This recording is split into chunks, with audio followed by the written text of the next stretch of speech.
Naruto's war arc is one of the most questionable arcs in the entire series. A good bit of the fanbase thinks that the series would have been fine after the end of the Pain arc.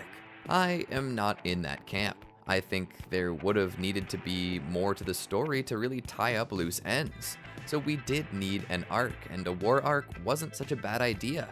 But the real issue was that it was handled very poorly. In the end, the series sort of dropped the ball on that arc, seeing the ending to a wonderful series basically fall flat.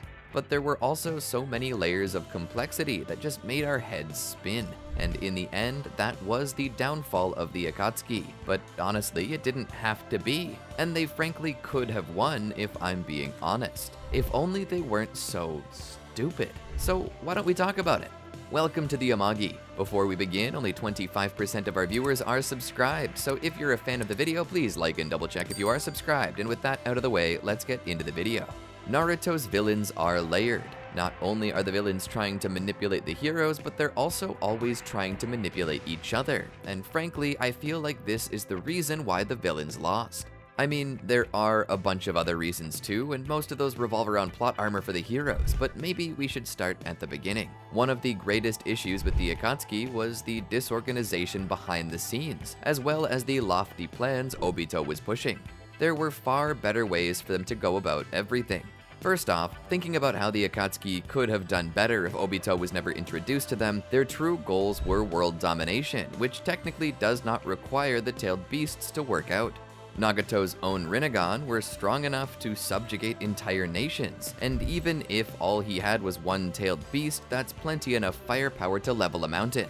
That basically would have made Nagato a nuclear superpower. There was theoretically no need for him to have all 9 tailed beasts. I don't understand Nagato's motivations for getting the 10 tails. I know he was making a super weapon, but the 9 tails alone is nearly everything that Nagato would have needed. The 9 tails and the 8 tails together had the strength to blow back the tailed beast ball of the 10 tails. The only thing I can guess is that he needed the other nations to not have any tailed beasts with which to fight back, and you know, this would have been okay, if only he had tried to gather them the smart way. And this doubles for Obito's plan as well. You see, the biggest issue with their plan is that they tried to do all of this during peace times. The Akatsuki attempted to attack Jinchuriki, who were just resting peacefully. Like, Nagato's whole attack on the Hidden Leaf, as well as the Akatsuki sneaking into other villages to get their tailed beasts, feels more or less like overconfidence to me. And overconfidence is every villain's downfall. They overestimate themselves and underestimate others, and by doing so, open themselves up to unnecessary risks that could result in failure. If Nagato, and by extension Obito, were smart, they would not have gone into the villages, but instead sowed discord among the nations and drawn them into open conflict. The Fourth Shinobi World War should have happened, yes, but the issue is that the Akatsuki should not have been the enemy. That only rallied all nations against the Akatsuki. What they needed to do was sow discord among the other nations to lure them into a new Shinobi World War. One where every nation is fighting every nation. It wouldn't have been impossible. Danzo was already searching for it, so if anything, the Akatsuki should have teamed up with Danzo to try and bring about a massive world war. You know what happens when you start a world war? Jinchuriki get thrown into battle. And then, when that happens, you send your Akatsuki in while disguised to take the Jinchuriki. This makes the Jinchuriki all missing in action, and doesn't draw negative attention to you. The less people that know about the Akatsuki, the more likely it is you won't face retaliation. Even more so, the war provides a confusion barrier, as now that the nations are all enemies with each other, do you think they're just gonna send out a missing persons bulletin for their Jinchuriki? No. Even if you lose your Jinchuriki, you wouldn't tell anybody about it, especially during wartime. That would be like advertising to all of your enemies that you no longer have nuclear weapons. This means there's nothing deterring other nations from nuking you.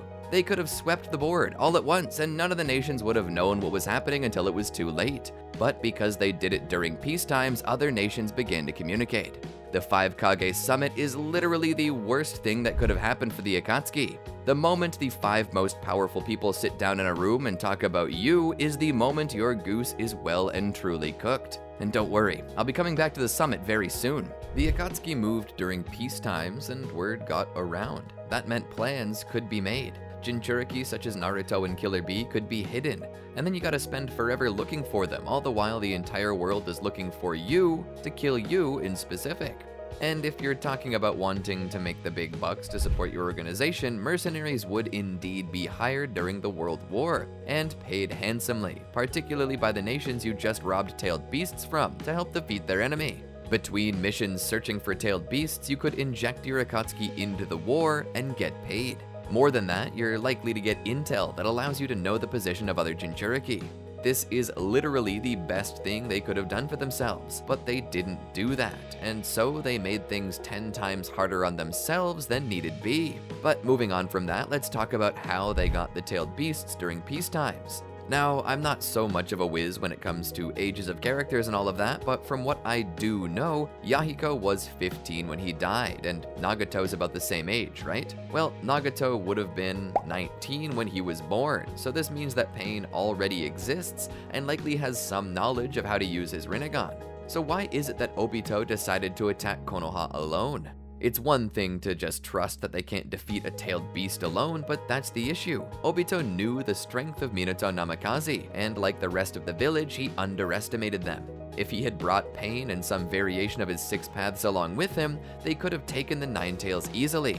Furthermore, they didn't even need to set the Nine Tails loose on the village. They didn't need to do anything. If they were going to take the Nine Tails, they should have just nabbed it and ran, because the longer they stay behind, the more chance that Minato and the village will eventually come up with a counter. The issue is that the Akatsuki didn't commit. They either should have thrown everything they had at Konoha all at once, or just grabbed the Nine Tails and booked it. But because they chose not to, they neither destroyed the village nor got the Nine Tails. And then there's the question of why they even needed to attack the village on that October 10th.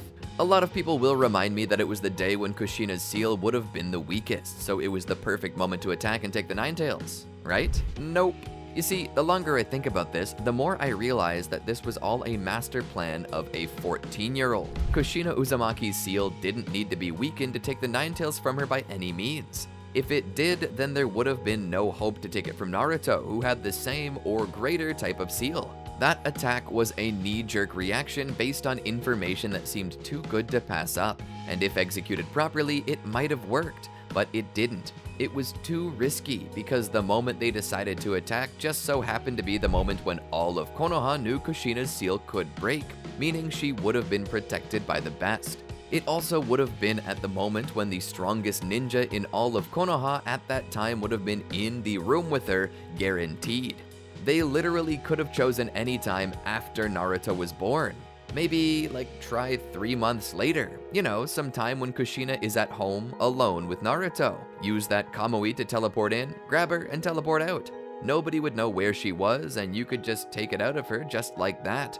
But what makes the timing even worse was that Kushina was supposed to be the last person they captured, not the first. For real, what were they planning to do with Kurama? Lock him in a jar? He couldn't go into the ghetto statue because then the power surge would have destroyed it. The issue is that despite the Akatsuki acting like they had this grand, infallible plan, they were flying by the seat of their pants, making decisions on the fly based on incomplete information pieced together by room temperature IQ teenagers who can maybe share one brain cell collectively among themselves. So let's take a look at the next thing on our list. Remember when I said we would come back to the 5 Kage summit? Yeah, so we're back. One of the most ignorant things Obito ever did was stand there in front of everyone, let Sasuke attack the Kage, and then declare war on the whole world.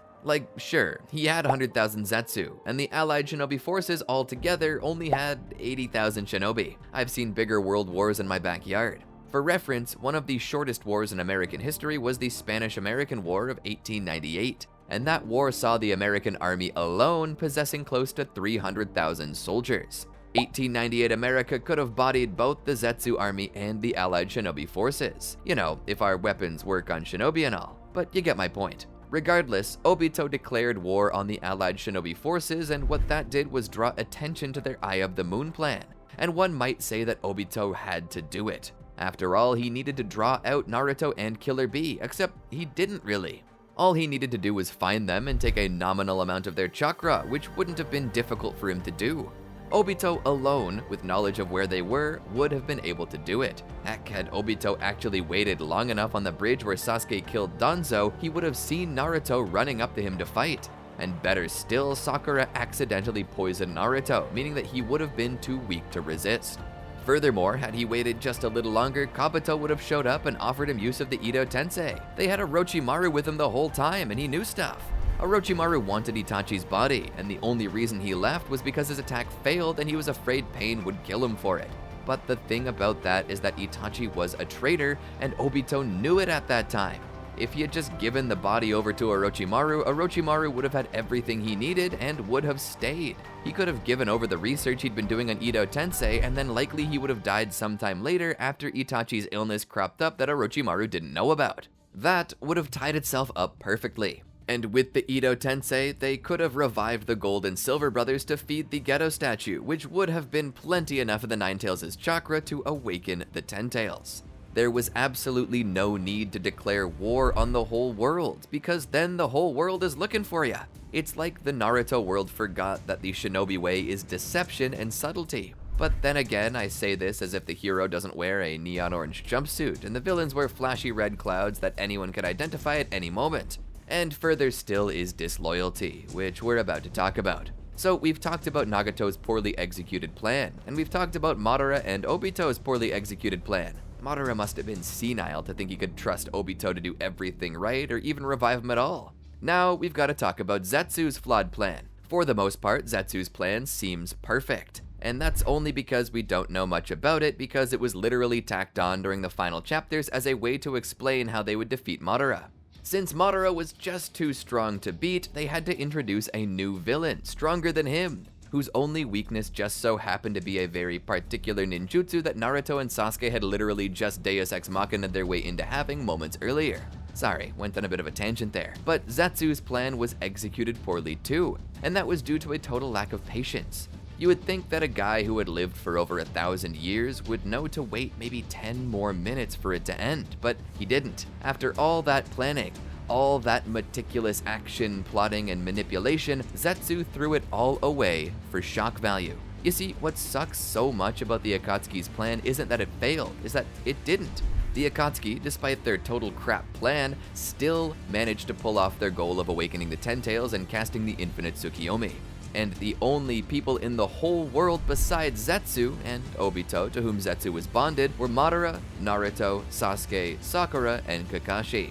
And Madara was gonna kick their butts. You could see it in his eyes that he was about to bring the pain down on them. And instead of waiting for Madara to finish the three off before betraying him, something Madara could have never seen coming at any point based on his false confidence that he created Zetsu before trying to transform him into Kaguya, he did so before the battle ended. For real, Black Zetsu was the only person Madara trusted because he was certain that Black Zetsu was of his own will, not Kaguya's. One could say that maybe Zetsu was afraid that Madara might get sealed, so why not bring out the big guns? And it's a plausible idea, except Kaguya is a total basket case. She's old, and she is strong, but her ability to fight and make tactical decisions is not at the same level as a man who was literally bred for war. Never forget that Kaguya doesn't and can't actually fight. Despite being an Otsutsuki, she was sent on the run by untrained warriors of the land of ancestors. We're talking people with sticks. Untrained humans with sticks drove Kaguya to the desperation of eating a chakra fruit.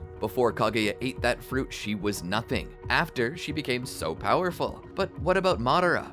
Before he was the Ten Tails Jinchuriki, he was soloing the whole elite guard of the allied shinobi forces by himself, blind mind you, and even treating the tailed beasts like they were little noisy purse chihuahuas. So imagine him getting the Ten Tails sealed inside of him, which theoretically should put him close in strength to Kaguya, or at least equal in power to Hagoromo. And yes, he should have been Hagoromo level since he was spanking Naruto and Sasuke, both of which not only had their own strength, but Hagoromo's split between them. Madara likely could have beaten Kaguya, so I really don't see why it was such a big deal to wake Kaguya up at that moment.